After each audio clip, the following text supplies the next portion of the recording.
Hi, I'm Chris Johnston, co-author of The Arrival of the Electric Car, and this is a synopsis of our book.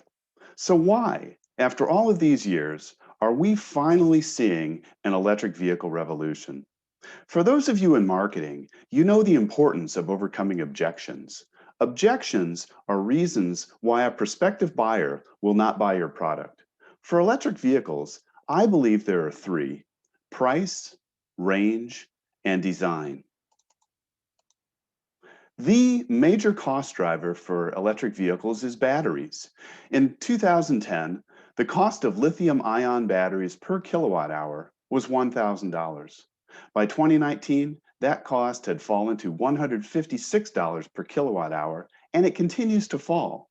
A cost of $100 per kilowatt hour is widely agreed to be the point where electric vehicles will be at parity with their gas-powered counterparts, and we believe that will happen this year.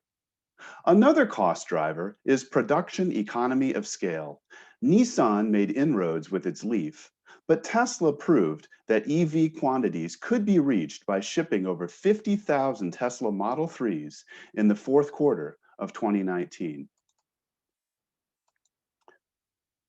Another way to look at price is the luxury mid-size car category. There are 26 vehicles in this category, and electric vehicles are at or below their gas-powered counterparts. We expect to see electric vehicles in the economy segment introduced later this year. In 2010, Nissan launched the Leaf, which I believe was the first mass market electric vehicle. When introduced, it had a range of 73 miles. It now has a range of 226 miles. But more importantly, the average range of 22 of the mass market electric vehicles shipping in North America in 2021 is 284 miles. The reality is that range is rapidly becoming a non-issue. Electric vehicles made a slight comeback in the early to mid 1970s as a result of the oil embargo. Unfortunately, these vehicles were rushed to market and design was an afterthought. This created a stigma that took decades to overcome. Tesla recognized that electric vehicles had to be better in every way: better performance, better safety, better range, and better looks. With their Model S, they created a paradigm shift, and the rest of the industry followed. A proof point is that the Tesla Model S won the Motor Trend Car of the Year. Not only did it win it, but Motor Trend named the Model S sedan the best of all cars that have won the award in the last 70 years.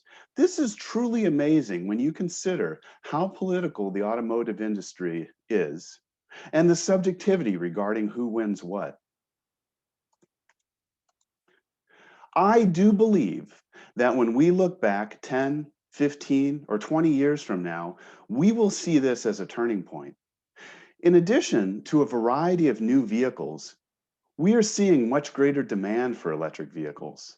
For example, the Tesla Model 3 was the best-selling luxury vehicle in the United States in 2019.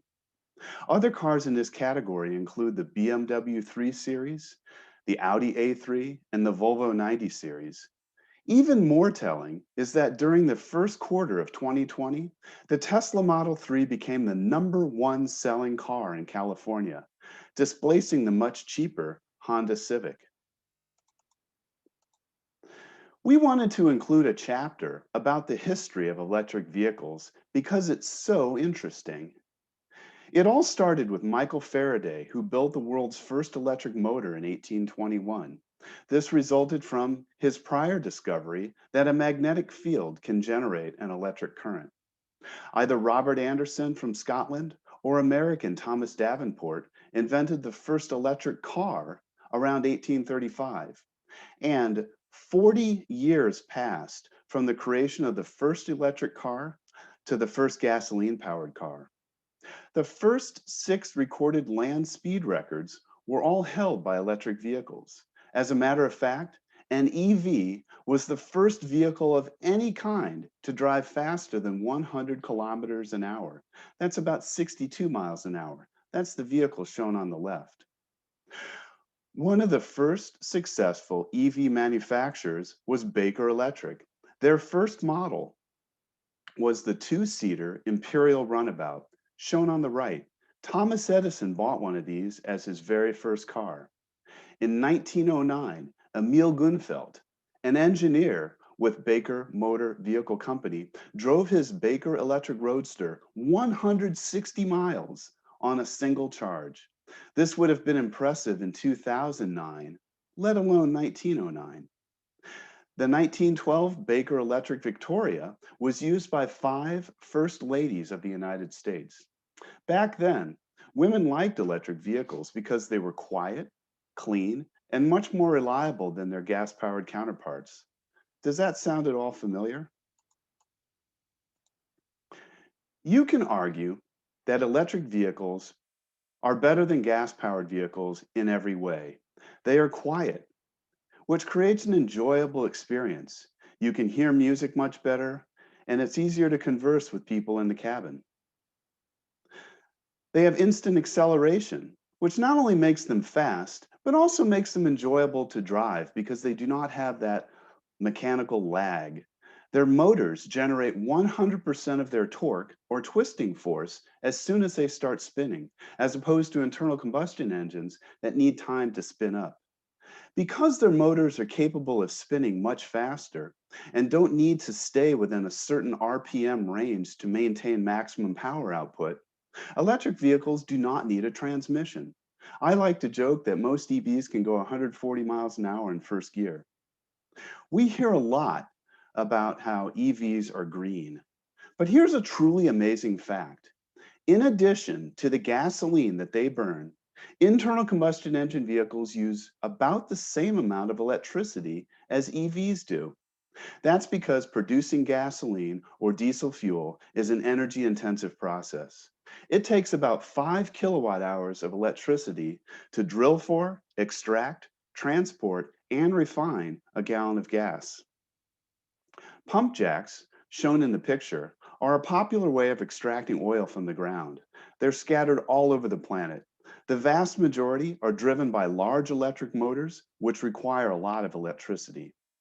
In North America, over 60% of oil is transported by pipelines that require pumps driven by large electric motors.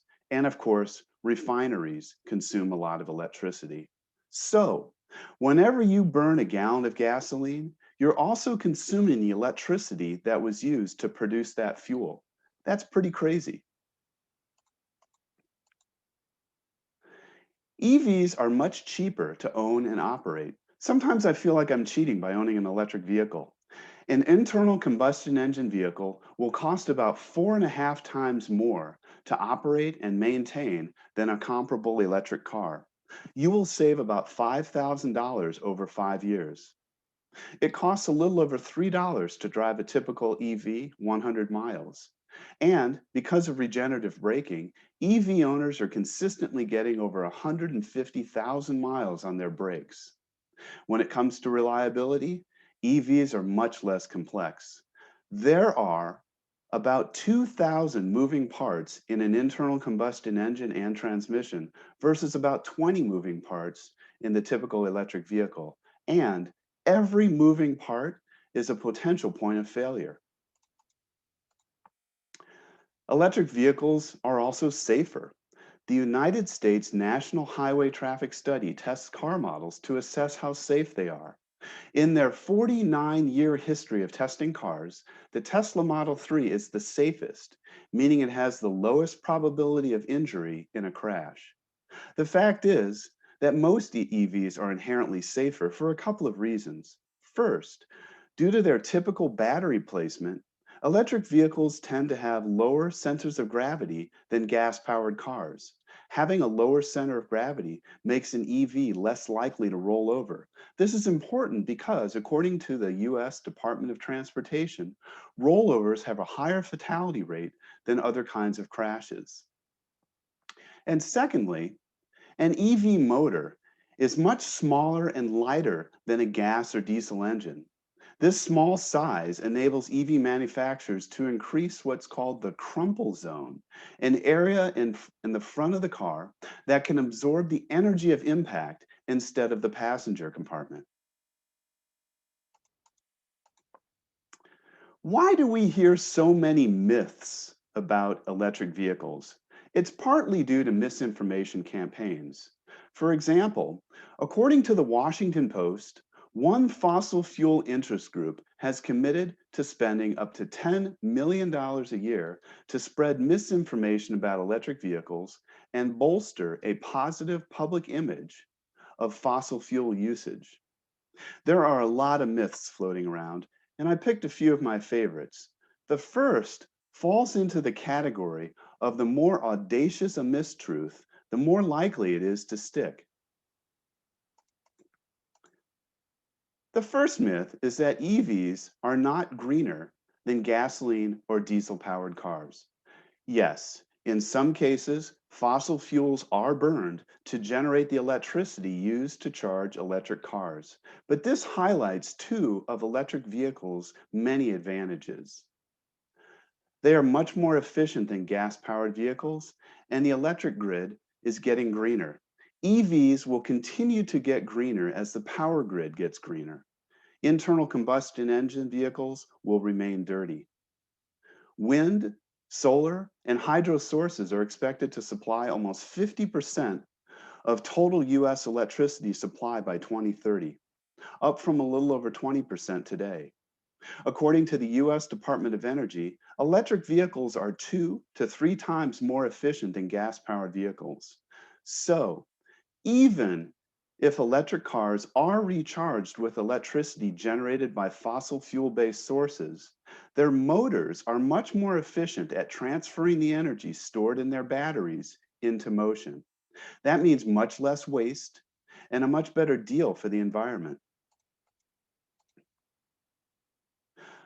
Another myth is that there are not enough public charging stations. Well, first, most EV owners charge their vehicles at home, so you cannot compare that with the number of gas stations. It's simply not an apples to apples comparison. The United States has more than 90,000 public connections. 2 years ago, there were about 61,000 public connections. It grew 50% in just 2 years. And another myth is that electric vehicle batteries do not last and will cause a recycling problem. Well, we have data from over 10 years and millions of miles driven. Modern electric vehicle batteries lose about 1% of their capacity every 19,000 miles. So if your car were to last 300,000 miles, which is unlikely, its battery would still have 80% of its capacity. Many used electric vehicle batteries will have a post-vehicle life utilized for power grid storage. After that, we expect them to have a high recycling rate. We believe this because the existing lead-acid batteries have a recycling rate of 99.3%. That's one of the highest recycled consumer products. The materials in lithium-ion batteries are more expensive, which means they'll have a higher likelihood of being recycled. Government mandates are accelerating EV adoption, driven by some of the world's largest populations with the dirtiest air. For example, India is going to require all two-wheeled motorized vehicles to be electric by 2026. China is considering a goal of having 60% of all automobiles sold in the country to be electric. This has global implications because the Chinese market is so large that most major automakers will have to conform to these regulations.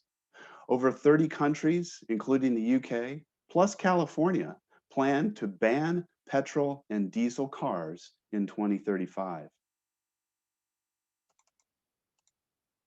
The commercial segment also has an optimistic outlook because EVs have a very compelling ROI for certain use cases. In September of 2019, Amazon announced that it had ordered 100,000 fully electric delivery vans from Rivian Automotive, effectively doubling the number of commercial electric delivery vans on the planet. In the freight segment, Daimler Trucks North America, Volvo Trucks, and Tesla are all developing electric semi-trucks. These have a compelling return on investment, even with only a 500-mile range. A proof point is that private fleets, the discerning smart money customers like PepsiCo and Walmart, are placing orders.